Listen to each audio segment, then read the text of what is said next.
السلام علیکم دوستو، آج پھر حاضر ہوا ہوں ایک اور حکایت لے کر۔ مگر آگے بڑھنے سے پہلے ہمارے چینل کو سبسکرائب کر چلتے ہیں آج کی حکایت کی طرف۔ ایک آدمی سے حکایت بیان کی جاتی ہے کہ ہم تاجروں کے ساتھ کشتی میں سوار تھے۔ اچانک تیز ہوائیں چلنے لگی اور سمندر میں موجیں اٹھنے لگی اور کشتی ہچکولے کھانے لگی۔ ہم لوگ بہت زیادہ خوفزدہ ہوئے، مگر کشتی کے ایک کونے میں اونٹ کی اون کا کمبل اوڑھے ایک شخص بیٹھا ہوا تھا۔ جب لہریں اٹھنے لگی اور کشتی ہچکولے کھانے لگی، حتیٰ کہ اس میں پانی داخل ہونے لگا اور وہ بھاری ہونے لگی، ہم جان و مال سے مایوس ہونے لگے۔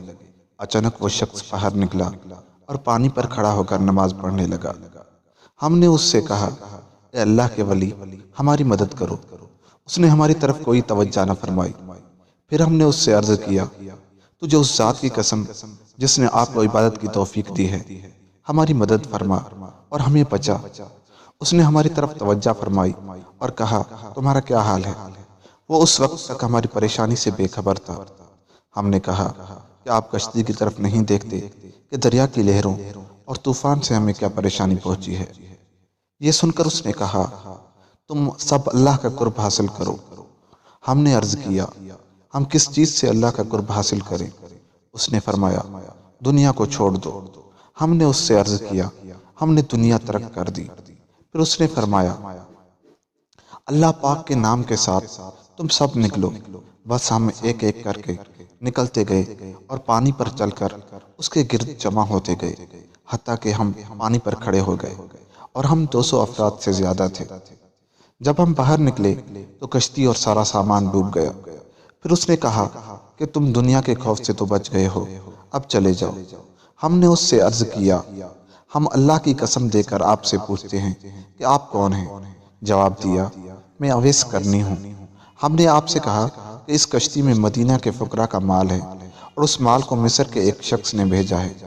حضرت اویس کرنی نے فرمایا، اگر اللہ تعالیٰ تمہارا مال تم کو واپس لوٹا دے، تم اس مال کو مدینہ منورہ کے فقراء میں تقسیم کر دو گے؟ ہم نے عرض کیا، ہاں۔ اس کے فوراً بعد آپ نے پانی پر مصلی بچھا کر 2 رکعت نماز نفل پڑھی، پھر ہلکی سی دعا کی، حتیٰ کہ کشتی سارے ساز و سامان سمیت باہر نکل آئی اور ہم لوگ اس پر سوار ہوئے اور اویس کرنی ہم سے غائب ہو گئے، اور ہم نے مدینہ شریف پہنچ کر سارا مال آپس میں اور مدینہ والوں میں تقسیم کیا، حتیٰ کہ مدینہ میں کوئی فقیر باقی نہ رہا۔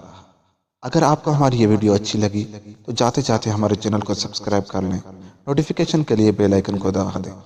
ملتے ہیں کسی اور ویڈیو کے ساتھ، تب تک کے لیے خدا حافظ۔